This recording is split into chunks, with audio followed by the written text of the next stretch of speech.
అందరికీ నమస్కారం అండి. ఇది వచ్చేసి కోడిగుడ్డు టమాటో ఉల్లిపాయల కర్రీ అండి. ఇది చూడండి, ఒక మందపాటి గిన్నె పెట్టుకొని చక్కగా ఆయిల్ వేసుకున్నాను. అందులో ఆవాలు జీలకర్ర వేసుకున్నాను. కొంచెం మందపాటి గిన్నె ఉంటేనండి మాడకుండా ఉంటుంది. చూడండి, ఆవాలు జీలకర్ర వేసుకుని చక్కగా వేగిన తర్వాత ఉల్లిపాయలు వేసుకున్నాను. ఉల్లిపాయలు దూరగా మంచిగా చక్కగా వేగనివ్వాలండి. ఇవి పచ్చిమిరపకాయలు, కొంచెం ఉల్లాకు కూడా. ఉల్లాకు వేస్తే టేస్ట్ ఉంటుందండి బాగా. ఇప్పుడు మనకి ఉల్లాకు బాగా దొరుకుతుంది, ఈ చలికాలంలో మంచిగా వస్తుంది. ఆ ఉల్లాకు వేయాలండి. ఉల్లాకు మాడకూడదు, అన్ని ఆకులు గిట్లా మాడకూడదు. మంచిగా మెంతికూర కూడా వేసుకోవాలండి. మెంతికూరతోటే దీనికి ఫ్లేవర్ మంచిగా వస్తుంది. చూడండి, ఇలా మంచిగా కలిపి పెట్టుకొని మనం ఫ్రెష్గా దంచిన అల్లం ఎల్లిగడ్డ వేసుకోవాలండి. దీంట్లో ఫ్రెష్గా దంచింది అయితే సువాసన మంచిగా ఉంటుందండి. ఫ్రెష్గా దంచి వేసుకోవాలి.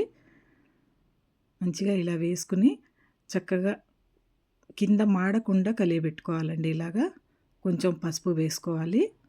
కొంచెం పసుపు వేసుకొని అలా మొత్తం కలిపి తర్వాత మెంతికూర వేసుకోవాలండి. కొంచెం మెంతికూర ఫ్లేవరు. టమాటో గుజ్జు చేసుకున్నా అండి. మంచిగా మెత్తగా టమాటో పేస్ట్ చేసుకోవాలండి. గుజ్జు అంటే టమాటో పేస్ట్ అండి. పేస్ట్ చేసుకుని వేసుకోవాలి. ఈ ఉల్లిపాయలు కింద పచ్చిమిర్చి అంతా కొంచెం గోల్డెన్ కలర్ మామూలుగా మాడాలండి, ఎక్కువ మాడకూడదు. ఇవి మామూలుగా గోల్డెన్ కలర్లో వేయించుకోవాలి.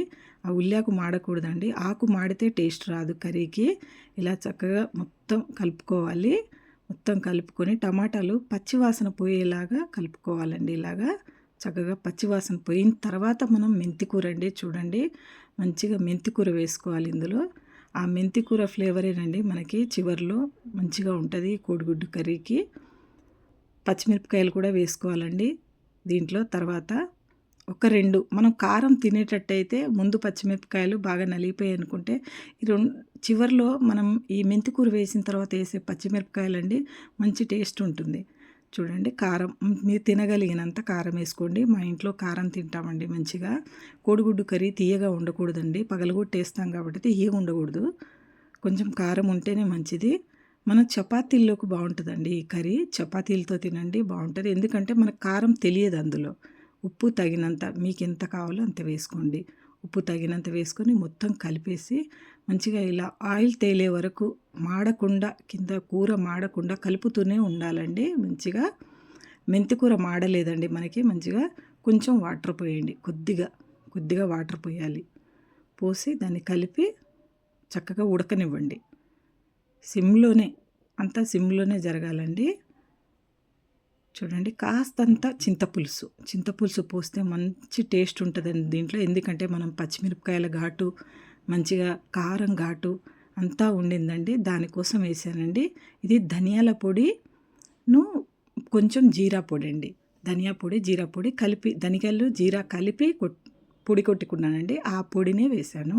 కొంచెం గరం మసాలా కొద్దిగా కావాలంటే వేసుకోవచ్చు, లేకపోతే అవసరం లేదండి. ఈ పులుసులోకి ఆ ధనియాల పొడి, ఆ జీలకర్ర పొడి చాలండి మనకి. మంచి ఫ్లేవర్ ఉంటుంది.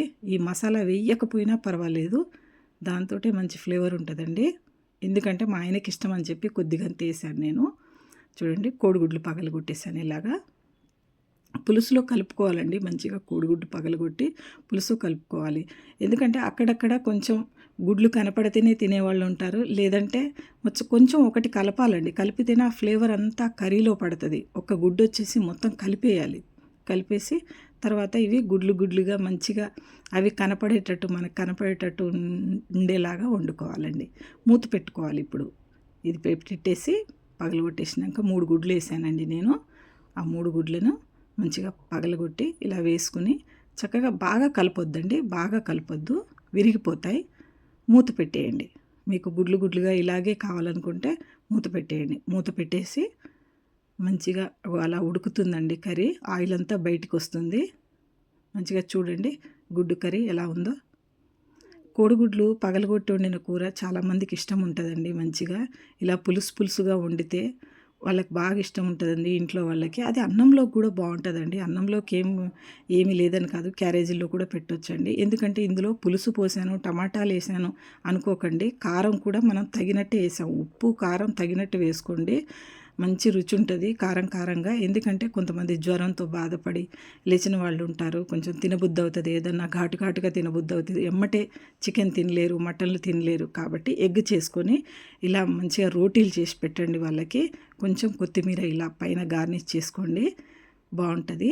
ఈ కొత్తిమీర ఉడకాలండి. మంచిగా ఉడికిన తర్వాత మనం చివర్లో మొత్తం ఇంగో చూడండి కలిసి మంచిగా ఉడికిన తర్వాత కరివేపాకు ఫ్లేవర్ వేయండి. ఈ కరివేపాకు ఫ్లేవర్ తోటి కూర అదిరిపోద్దండి. ఆ రుచే వేరు. మీరు ట్రై చేసి చూడండి. ఈ వీడియో నచ్చినట్టయితే లైక్ చేయండి, షేర్ చేయండి, కామెంట్ చేయండి.